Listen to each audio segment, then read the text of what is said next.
Gimanduan ni Governor Pamela Baricuatro ang tanang mga LGU nga muumol og Price Monitoring Council.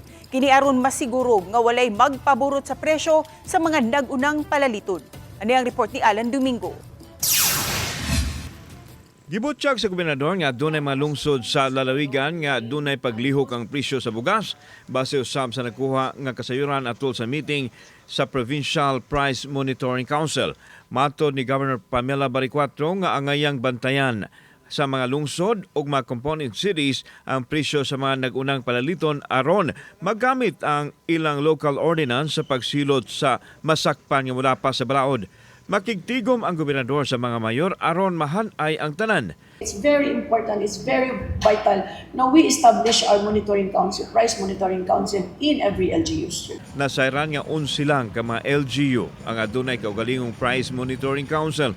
Gihimugatan sa Kapitolyo nga kinahanglan adunay local Price Monitoring Council ang mga lungsod ug syudad aron mapatuman ang gilatid sa suggested retail price kun SRP. Gidugang sa gobernador nga higpit usab monitoron ang supply sa mga batakang panginahanglanon sa katawhan. Ang execution based on the law is naa sa local government unit. Mana pag-revoke sa business permit, pwede mapatakan o kanang kaso na penalty, imprisonment up to 5,000 to 1 million depende sa degree of the case.